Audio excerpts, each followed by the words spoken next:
it is a delight and an honor to have you here. So I need your help on something.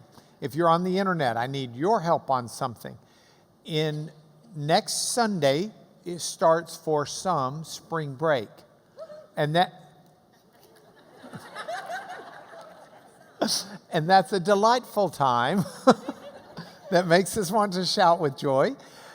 But because it means that we'll have a chance to go to church anyway. The two of the two of the least attended Sundays are those that are right before and right after spring break. And I don't want you to miss, especially March 15th, because I get to preach in the main service.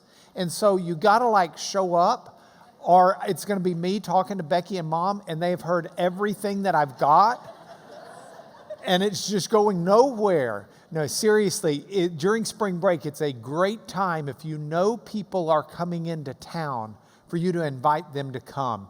And we'll try and make sure that the lessons are ones that won't embarrass you to bring people to. So we'll do the best we can. But within the framework of that, today can be very embarrassing because it's not spring break. Today we're in part 4 and we're finally going to finish the passages worth the dig. This is Romans 1, 16 and 17. Those two verses we've spent now 4 sessions on.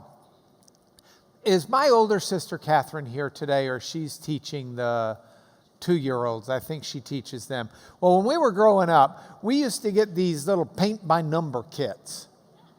And did y'all do that? I know that our daughter Rachel has not paint, it's magic marker by number, this massive thing on her wall. And we should not tell anyone except the internet that she's got this massive thing on her wall, and when she's on really boring conference calls, she'll color it in.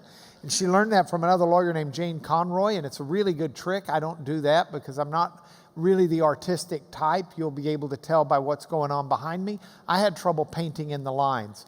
But one of the things that does thrill me about these paint by numbers is that you don't always know really what the picture's going to be until you fill in all of the numbers.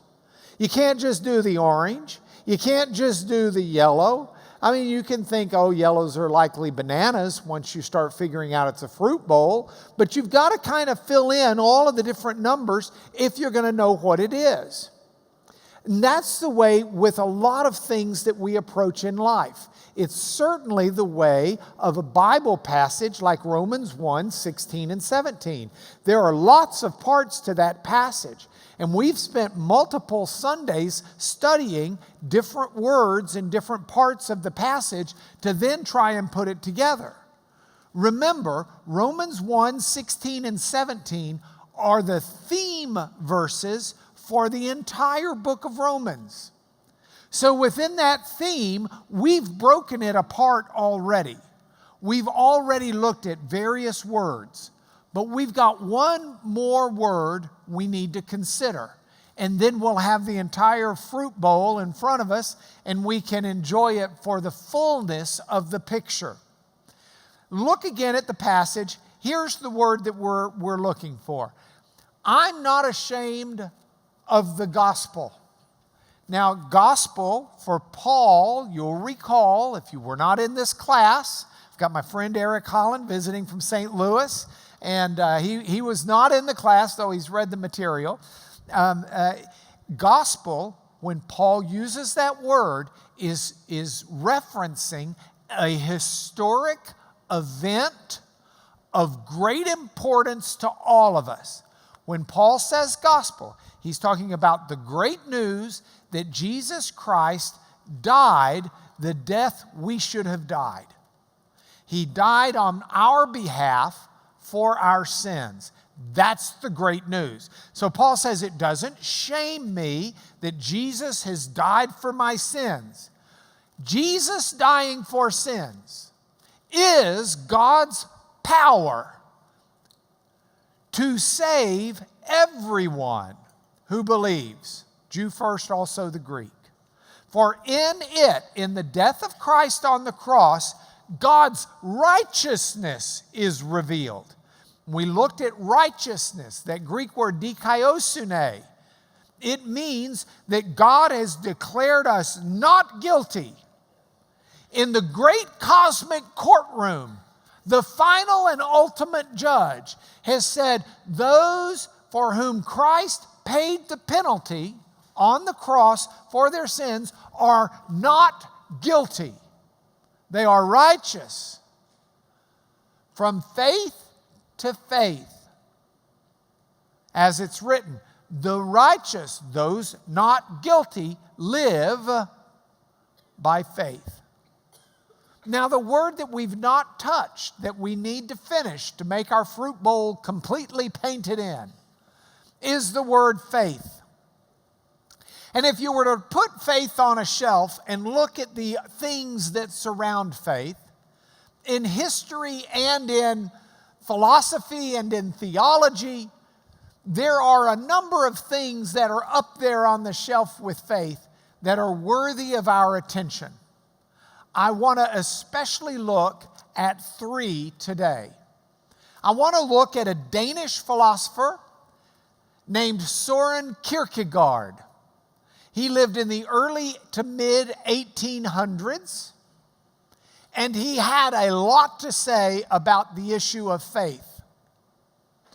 In addition to Kierkegaard, I want us to consider Martin Luther. Martin Luther lived in the early 1500s, late 14, early 1500s, and had a lot to say about faith.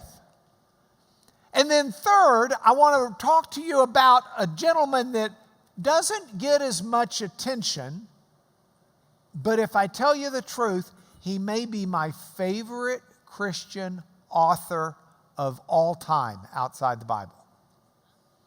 His name is Philip Melanchthon.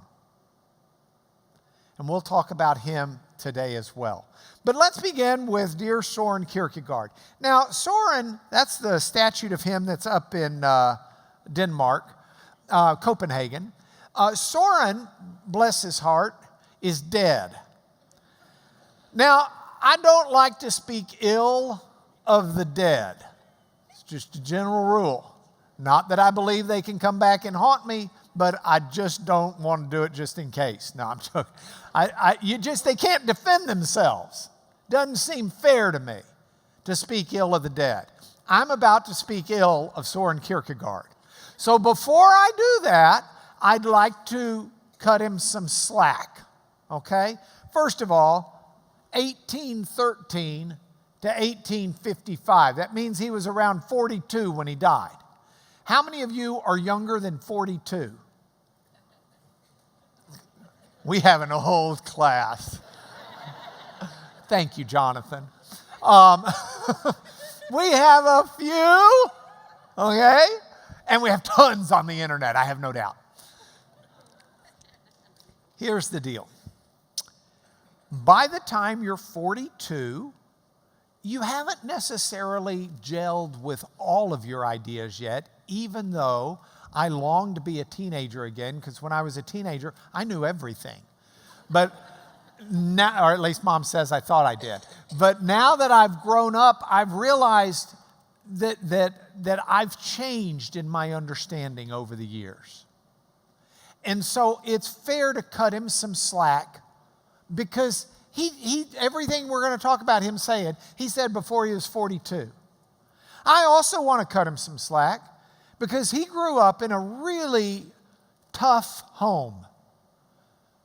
His mother died young, and his father was a bit of, I would say weirdo, but I don't like to speak ill of the dead, and his dad's dead too. Let's just say he was unusual. His dad was a preacher by trade, but in his older years had Søren. So Søren had, like his brother Peter was, 10 or plus years older than Søren was. Søren's dad, by the time Søren shows up, is really not as active, and he's not, Søren would come in, Dad, can I go outside and play? Dad would say, no, no, no, no, no, no. Instead, while I'm sitting here in my chair, let's you and I go for a walk together. Now, you might be thinking, how do you go for a walk with Dad sitting in his chair? The answer was, inside the house, Dad would hold Soren's hand so that Soren could take 2 steps forward and 2 steps back, and they would describe everything they were seeing down to the way it smelled. Now, that might be fun once or twice, but at some point a kid needs to go outside and play, not play in make-believe land with holding Dad's hand on the street. So it was a weird upbringing, I guess is what I'm saying. And his brother was a bit of an intellectual bully to him, his brother Peter. And Soren grew up with a bit of a smart alecky attitude. So I cut him some slack. By the way, a lot of what we read on Soren Kierkegaard is not stuff where he said, here, I'm going to write this book. I want you to read it so you know what I believe. A lot of it just comes from his papers that were never meant to be published. A lot of it comes from some writings he did under a false name, a pseudonym, John Climacus. And so it allows scholars to say, well, John Climacus said this, but was that Soren saying it or because Soren believed it, or was Soren exploring the idea through a pseudonym, a fake name? If you ever want to read his papers, there's like 6 volumes of them in your local neighborhood theological library that you can certainly go get. I'm not sure it's worth the time. I'll readily confess to you, I've not read every page of every volume of that. But I will tell you, while Soren Kierkegaard did not coin the phrase I'm about to use, Soren Kierkegaard is responsible for this concept as we have seen it really integrate, I believe, into philosophy today and into our culture. Soren Kierkegaard is associated with the idea that faith is a blind leap off of a cliff. That faith is, I don't know what there is beyond this edge, but I am going to boldly and blindly just step off the cliff and hope someone or something is there to catch me. And this idea of a blind leap of faith is something that is still used today in matters religious with a lot of different people. A lot of people believe faith is just, I'm going to blindly step off and hope and pray that God or someone is there to catch me. I can't have a reason for this. This isn't logical, but it's something I'm going to do anyway. Now, some of you went to college and studied useless things like I did. By that I mean the humanities, social, one of my favorite classes in college was History of British Civilization from 1867 to present. Well, that's not real practically helpful, but boy, I just loved it. So I don't know, how many of you took classes like that? Or in your hobby time, maybe you didn't go to college, you read books like that. Okay. Well, for those of us who spent time doing that, let's put this into another context as well, not just Soren Kierkegaard's family context, but the context of history. You'll recall Jesus dies, the church is part of fighting against the Roman Empire, then becomes part of the Roman Empire, then the Roman Empire disintegrates. We're in the 400s at this point, and culture and society basically enters the Dark Ages. Now, that's not fair to say for everything. There's certainly the Muslim Islamic issues that came up in the 500s and 600s. You've got that fighting against the Greek Orthodoxy going on over in the Turkish areas now. But by and large, you've got what Western civilization calls the Middle Ages, the Dark Ages. They're in the middle between the civilization that was there with Rome and the civilization that has risen since. So on this timeline of the Middle Ages, around 1450 is when I start marking out the Renaissance, because 1450 is the year Gutenberg did the movable print press. And that radically transformed Western civilization. All of a sudden, illiteracy goes from massive to minor within a generation because there's readily available print media. It's worth learning how to read if there's something to read. And so you've got people learn how to read. And once you learn how to read, your brain starts working differently and you can process more abstract thought. And so you've got what's called the Age of Enlightenment by what a lot of people accord 1687. The magic of that date, that's the date when Sir Isaac Newton published his Principles of Mathematics, where he could finally explain, which is pretty amazing when you consider he's working without a computer or a calculator or even an iPhone. But he figures out and calculates how you can determine the force of gravity based on the apple falling to the ground. Who'd have thunk? Isaac Newton. And so Isaac Newton thinks this through, and he publishes his Principles of Mathematics, and we've got calculus, and we've got all of this stuff, and it opens up people's minds so that they're able to learn things. And right on the heels of it, you've got not just this Age of Enlightenment, but somewhere between the 1760s and the 1820s, you've got the start of the Industrial Revolution. And people have figured out how to take that Enlightenment logic and rationality and turn it into something pragmatic. Where if I want a new sweater and Mom's going to knit me a sweater, we don't have to go out there and shear the sheep and then take the sheep and spin the yarn, dye the yarn, and then have Mom knit the sweater. Instead, there are massive clothing mills where this stuff's being done on a large scale. And the Cotswolds in England spring up because you've got the water sources that are turning the wheels, because they don't have electricity yet, turning the wheels that are causing industry to thrive. And with that comes urbanization. People are moving to be close to the mills and places where they're working. I'm just giving you how society develops. Now, there was a problem with that. There was a rebellion against the Enlightenment. The Enlightenment that said things are logical and rational. And René Descartes says you can reason your way to God and reason your way to faith. And John Locke teaches that you can actually use evidence to make decisions. And the rebellion came in what's been called the Age of Romanticism. The Age of Romanticism said, enough with all of this logic and rationality. Real meaning in life is not found by moving to the cities and slaving away at the products of this. Real meaning in life is found in emotion, feelings, intuition. Don't lean on logic. Lean on your gut. And no, not lean on your gut that way. Lean on, rely on your gut. And that's where Soren Kierkegaard comes in.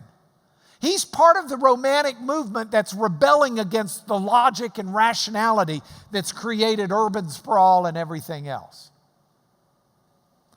And so now Soren Kierkegaard comes, and Soren Kierkegaard applies the Romantic concepts to philosophy and theology. And Soren Kierkegaard says that faith is belief in the absurd, the unbelievable. Faith is not the product of rational thought. In fact, Kierkegaard goes so far as to say, if your faith is the product of rational thought, it's not real, genuine faith. Real, genuine faith isn't based on rationally believing it to be true.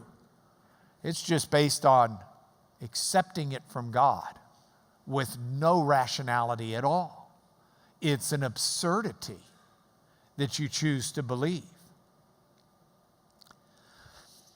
One of the clearest ways to illustrate a difference between Kierkegaardian faith and logic and reason that says let's find evidence for what we believe is found in Hollywood.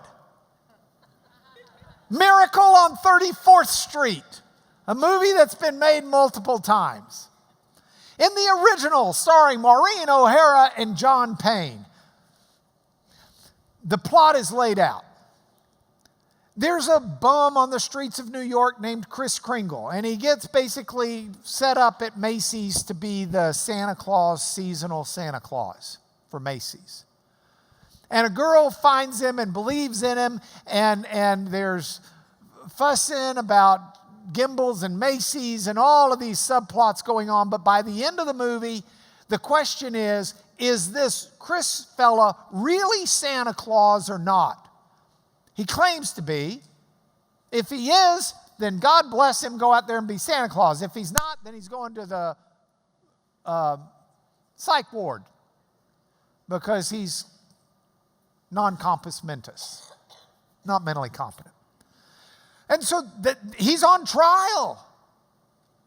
And the judge wants to say he's Santa Claus, but the judge says, there's no evidence he's Santa Claus. I can't have the integrity of a judge. And you just get the feeling the judge is just about to rule against him when the cute little girl takes the Christmas card up to give to the judge.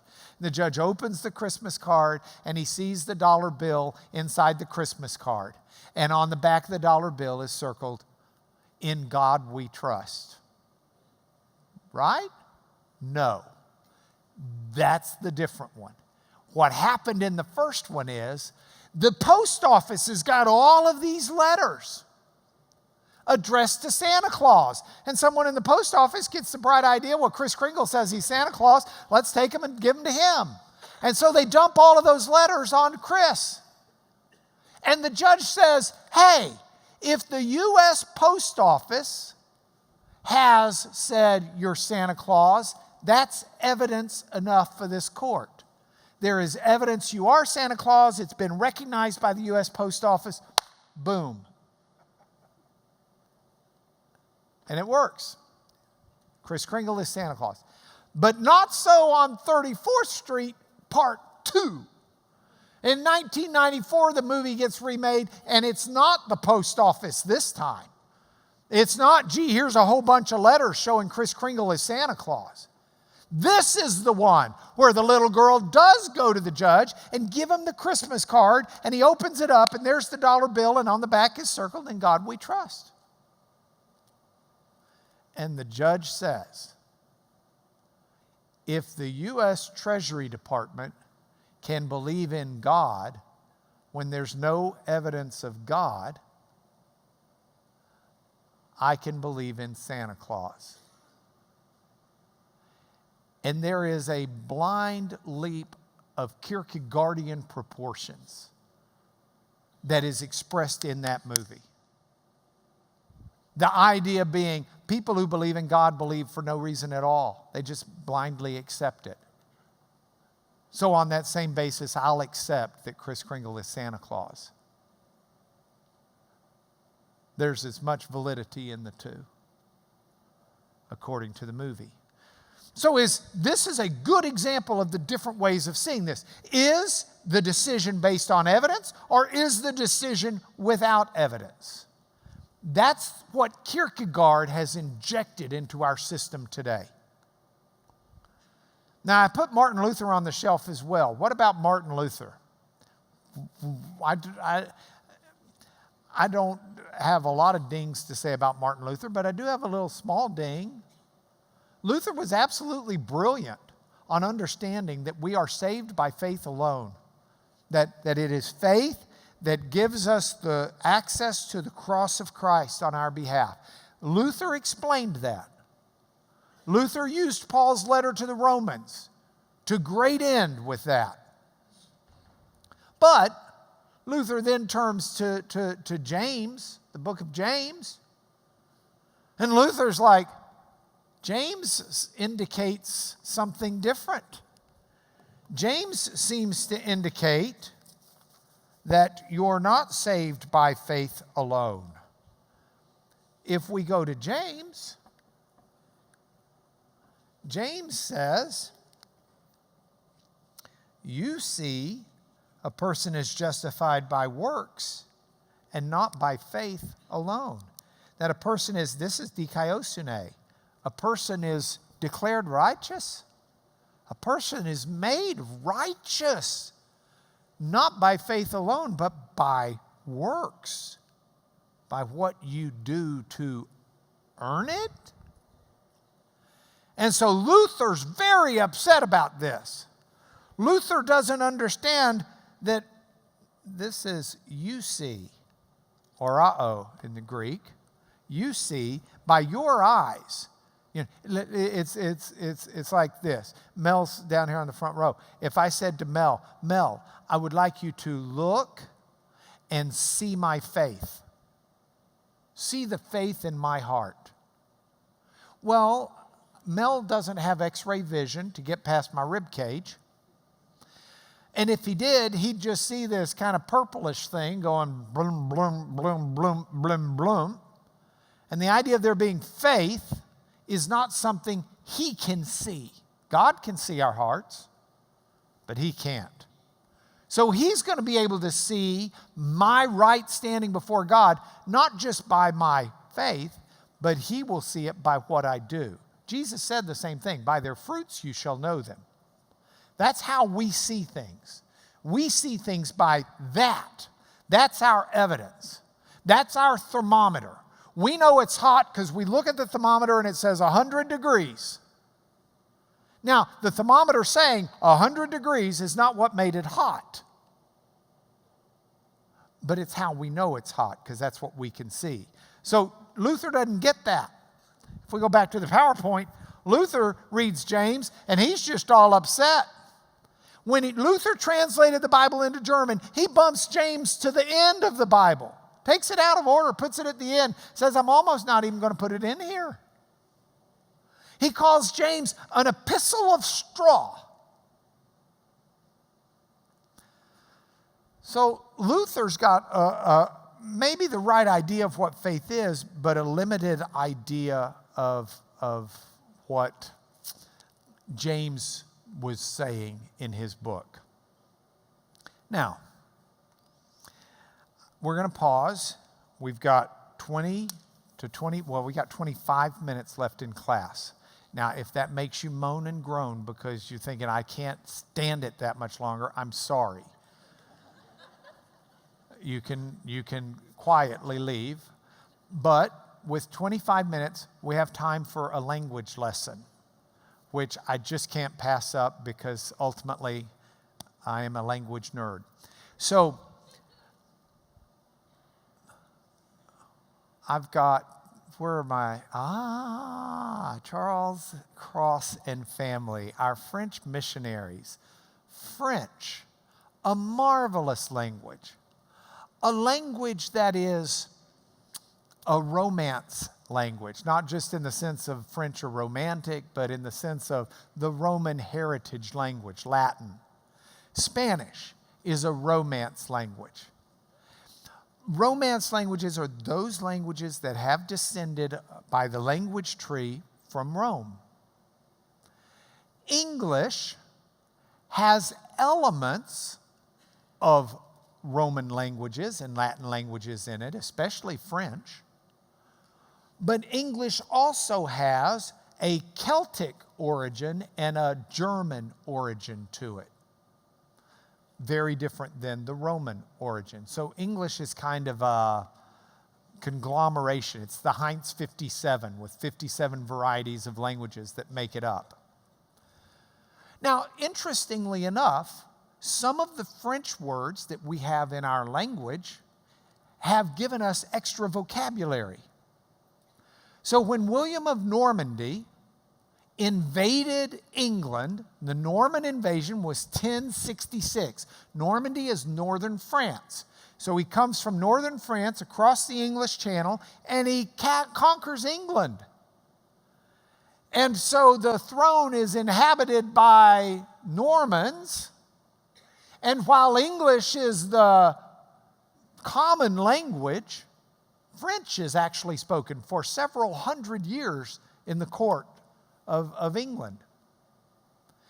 And when the French came in, they brought their vocabulary. It's especially noticeable in food. So you got farmers who are out there, and the farmers are just farming the same animals they always farmed. And so that pink thing with the curly tail that goes oink, oink, oink, if it's a baby, it was called a pig, from the German bigot. And so the pig, or the big, is the baby oink, oink. And when they get to be bigger oink, oinks, they were called swine, from the German word for swine. So you've got nice English from German words for the pink things with the curly tails that go oink, oink. Pig and swine. And then along come the French. And they've got this really good dish. And this really good dish is named after the French word, which comes from the Latin word for the little pink thing that goes oink, oink. Porcus. And hence, once it's cooked, you can call it a pork chop or a pork roast, because the French brought it over and it was a porcus to them, not a pig.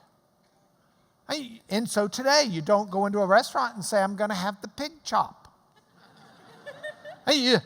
I'll have the pig. You mean the pork chop. Because we use the cooking word. You don't go into a restaurant and order sheep. I'm going to have the sheep. You order mutton. You order, the words have a distinction. You following me? You tracking with me? It's a light moment, yet it's an important moment in the development of languages. Why is it important? Because it's the same way, the way our Bibles translate the Greek. The key Greek word that we're to look at today is formed off of a root of pi, iota, sigma, tau. Pist. Pist. Pist. That's the root. And if at the end of that root you add letters that make it a noun, you can have pistis. And when it's a noun, most of the time it's translated as faith. But that exact same Greek root word, if instead of putting an iota sigma at the end, you put an epsilon, upsilon, omega, you make it pistuo. You've just turned it into a verb. But we don't really have a verb, faith. Because faith comes from the Latin, fide, but we do have a verb we got from the German part of our language. It's believe.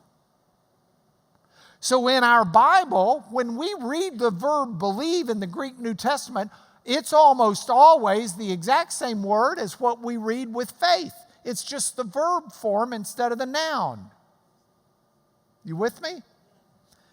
So if you look at this passage that we're looking at today, Romans 1, I'm not ashamed of the gospel. It's the power of God for salvation to everyone who believes. That's pistuo. That's just it in a verb form. But that's the word faith in a verb form. To everyone who has faith or who is faithing. To the Jew first and also the Greek. For in it the righteousness of God is revealed from faith. For faith. As it's written, the righteous will live by faith. Faith is used 4 times in that word, though you only see it translated as faith 3 times. But it shows you how important the word is if we're going to understand this passage. I mean, come on, look at that. It is the power of God for salvation to everyone who has faith. In it, the righteousness of God's revealed from faith, for faith. The righteous are living by faith. If faith is some security bridge that links me to salvation, I'd like to know what Paul means by faith. And so in the last few minutes of class, I'd like to explore that with you, but we're going to do it on a Socratic method. By that it means I'm going to ask questions, but don't worry, you don't get to answer them. I will answer them for you because this is too big a class otherwise. But I think asking the questions helps us better understand part of the answer. Question number 1. Does faith require knowledge of content? Do I need to know what it is I'm believing? Well, I think the answer is yes. I think absolutely yes. Biblical faith does require knowledge of content. But let me show you some passages to help you understand. The first one we're going to look at is in John 9. Now in John 9, Jesus has found a man who was born blind. Jesus heals the man, tells him to go show himself to the authorities. The man goes to the synagogue and they say, hey, you're supposed to be blind. I know, but I can see now. Well, how'd this come about? Well, Jesus healed me. Who's Jesus? I don't know exactly, but he's a prophet. No, denounce him. Say he's not a prophet. I mean, God healed you, and we know that that man's a sinner. And God doesn't listen to the prayers of sinners, so God must not have listened to his prayer. God just healed you on his own. Denounce him. And the man won't denounce Jesus. And so the rulers kicked the man out of the synagogue. And so Jesus hears about that, and Jesus goes to find the man and to talk to him. And that gets us to the John 9 passage. So in John 9, at this point we're at about 35, verse 35. And Jesus heard that they had cast him out. And having found him, he said, do you believe? Believe. That's the verb form of what word? Faith. Pissed. Do you believe in the Son of Man?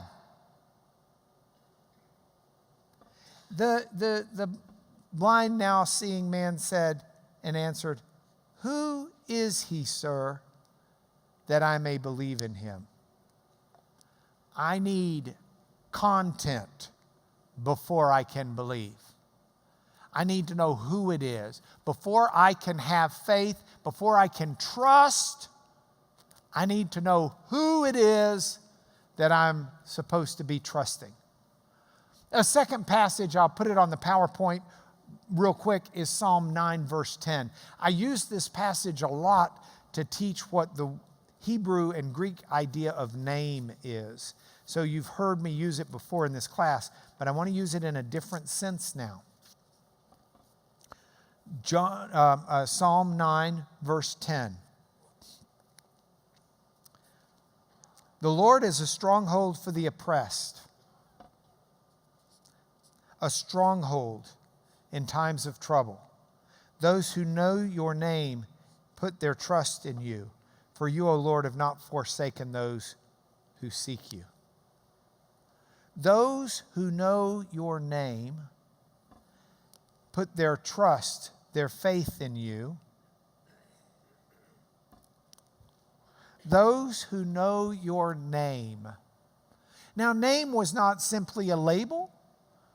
Name, Shem in Hebrew, meant who you were, what you'd done. It was your CV. It was your resume. It was your credentials. And it was the content of the person.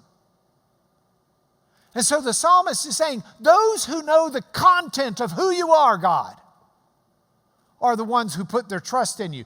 Those who know that you are a stronghold for the oppressed, that you stand up for those who can't stand up for themselves, that you help the helpless, that those who seek you, you don't forsake them. You show yourself to them and you're there for them.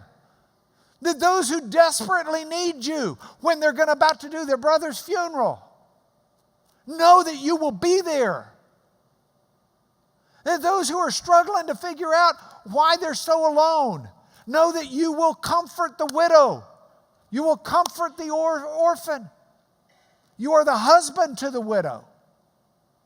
You are the one who is the rock in the midst of shifting sand. You are the answers. You are the way, the truth, the life. If people know that of God, then knowing the content, they'll trust Him. That's what the psalmist is saying. So we go back to the question in the PowerPoint. Does faith require knowledge of content? Biblical faith? Absolutely so. Question number 2. Is biblical faith based on evidence? With due respect to Soren Kierkegaard, absolutely yes. Absolutely yes. Rick and I were having a conversation this week about how the New Testament is a Jewish collection of writings, and it is, by and large. The Jewish concept was never one of blindly believe. In a Jewish court, you had to have the testimony of multiple witnesses to convict someone. There had to be evidence. Jesus didn't come and say, hey, just believe in me. One of the main reasons in His compassion, He healed and performed miracles and gave that ability to His apostles was to bear witness to His testimony so that people would have a basis for believing. In Luke 16, verse 10, in John 20, verse 27, in Matthew 5:17, in all of these passages, you find Jesus giving reasons for people to believe. In Matthew 5:17, Jesus says, don't think I came to destroy the Torah and the prophets. I didn't. I came to fulfill them. Not one jot or tittle will pass away from them before the end of age. Jesus is saying, I didn't come and tell you, hey, just believe in me instead of everything else. Why? Because it feels good in your tummy. Because you've intuited it. Because it doesn't make sense. So it must be a good thing to do. Embrace the absurd. Leap off the cliff. See if you won't be caught. No, Jesus says, study the Scriptures and see how I fulfill those Scriptures. You use your brain and see. Do it prayerfully. Pray for God's insight. But this is never one of just believe. If you look at 1 Peter 3:15, Peter tells his readers, a passage that's familiar with many of you, but not everybody, so we're going to look at it. It's a very important passage. Peter says, in your hearts, honor Christ the Lord as holy, always being prepared to make a defense to anyone who asks you for a reason for the hope that is in you. Always being prepared to make a defense. That defense is not, it's irrational, but just believe it. Blindly jump off the cliff. It's not. So if we go back to the PowerPoint, is biblical faith based on evidence? Yes, it is. Question number 3. What gives value? What gives validity to our faith? Why is our faith of any merit? Why does our faith matter? The answer's wrapped up in the passages I've already shown you with a few more. It matters because it's objective reality. It's true. It's historical. It's for real. It's not make-believe. Jesus really was God in human form. Jesus really did die on the cross. He really did take mine and yours sins upon himself, as the prophet Isaiah said. Our iniquity was laid upon him, the prophet wrote. By his stripes, by his cuts, by his injuries, are we healed. I mean, this was not make-believe. This was not fantasy. This was not anything less than reality. This is why in 1 Corinthians 15, Paul says to the Corinthians, he says, brothers and sisters, I'll remind you in what terms I preach the gospel to you. Let's go to the Elmo, please, or to the IPVO. I've put this up wrong almost, but we do still welcome you to class. We really want to emphasize that. And if you have a visitor near you, please alert an usher. Now, that's out of the way, literally. Let's go to this. Paul says, I would remind you, brothers, of the gospel. By the way, I tease, but our AV people do an amazing job. And we just need to thank them. Look, we don't get in here and practice this. They got no clue when I'm going where and what I'm doing. They're having to guess. They're having to get in my brain. They're doing a tremendous job. Not to mention then they got to execute with all those switches. So I tease them, but only with love. Now I would remind you, brothers, of the gospel. Remember, that's the death of Christ for your sins that I preached to you, which you received, in which you stand, by which you're saved, if you hold fast to the word I preached to you, unless your pistuo, your believe, your faith is fake. It's not real. It's in vain. I delivered to you, first importance, what I also received. Christ died for our sins. This is a truth. This is objective reality. This is real. In accordance with Scriptures. He was buried, raised on the third day, in accordance with Scriptures. Then, this is how real it was. He appeared to Cephas. That's Peter's Aramaic name. Then he appeared to the 12 apostles. Then he appeared to more than 500 people at one time, most of whom are still alive, though some have fallen asleep. But you can go check it out and ask them. Cross-examine them. Then he appeared to James.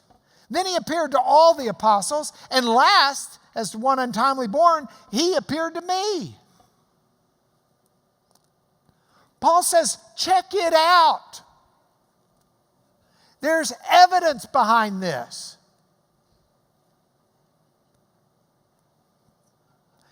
We do want to urge everyone to understand that if you're a visitor, we welcome you to class. And if you've got a visitor near you, alert an usher. Now, I'm not going to go over to the Elmo on this one, but trust me, John 20, verse 30 says the following. John, at the end of his gospel, said, Jesus did many more signs than these. If I was to write all of them down, a book wouldn't hold it. A scroll wouldn't hold it. A scroll could only be, 20 some odd feet long. He said, but these have been written so that you may believe. What's that word mean? It's the verb of pistuo, faith.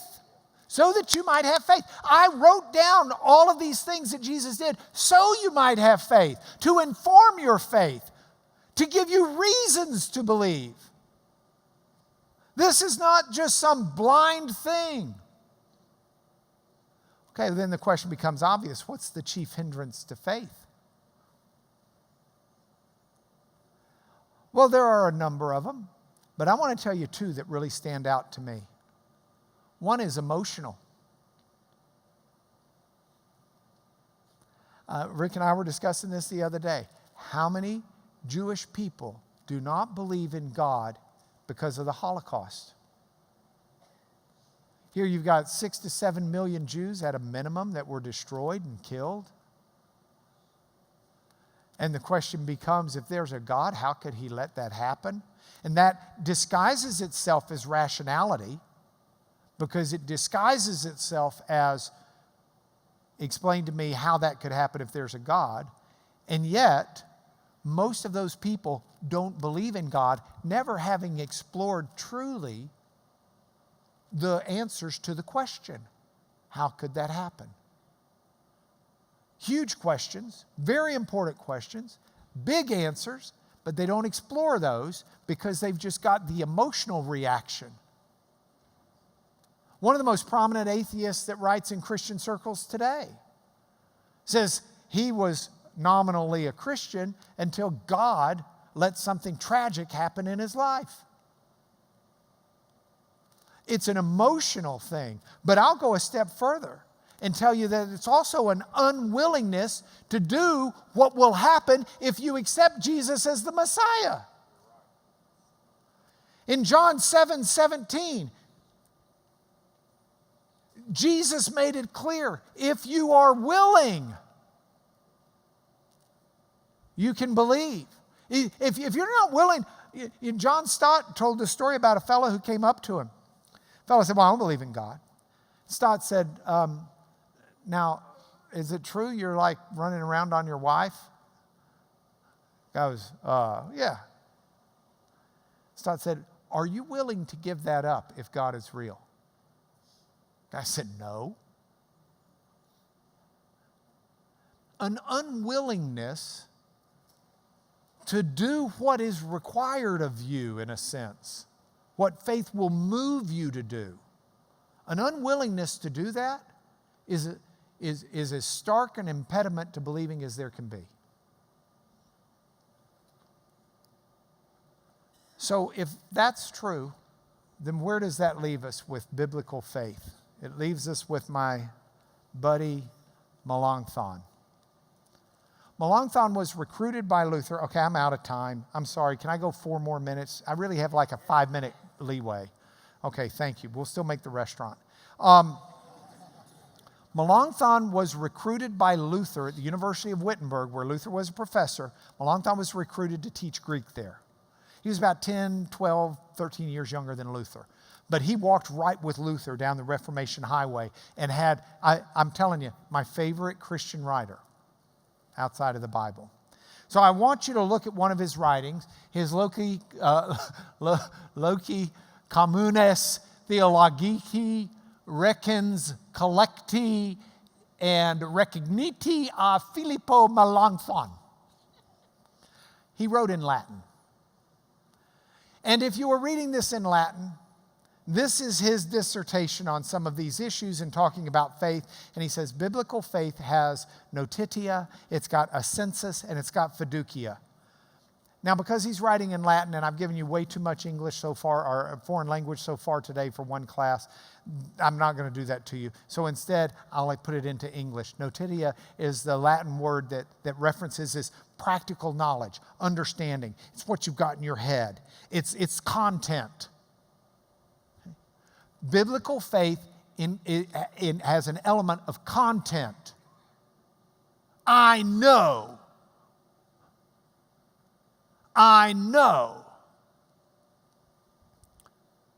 Notitia. Second is assensus.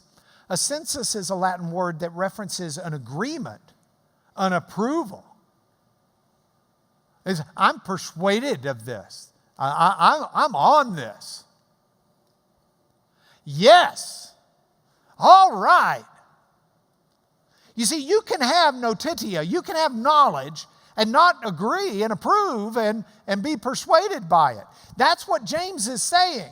James says even the demons believe that Jesus is the Son of God and they shudder. But they're not approving of it. They're not persuaded by it in a way that affects who they are.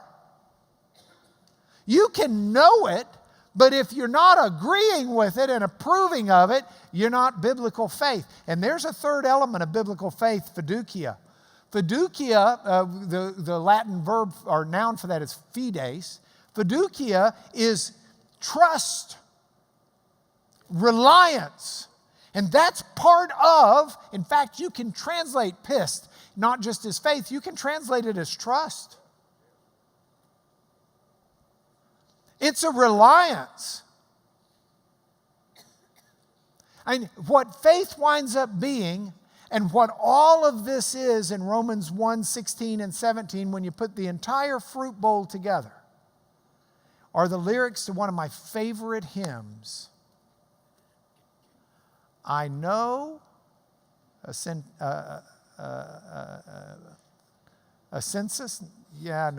notitia, excuse me. I know, notitia, whom I have believed, and am persuaded,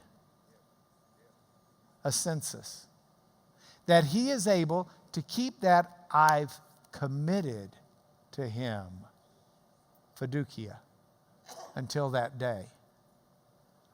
That's what Paul is saying. So in conclusion, Paul, I'm not ashamed of the fact that Jesus Christ died for my sins. That's God's power to save everyone who knows it and agrees with it and entrusts themselves to it. Jew and Greek.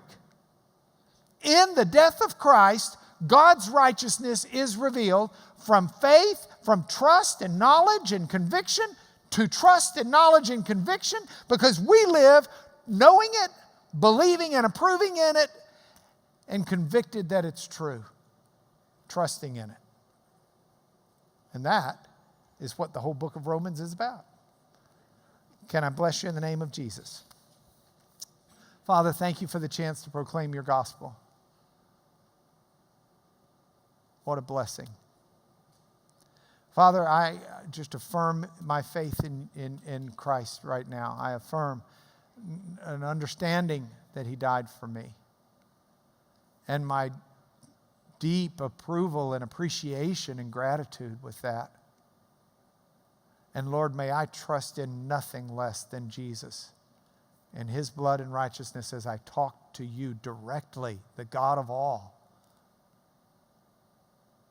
Through Jesus' righteousness, I come to you and I live for you. Amen.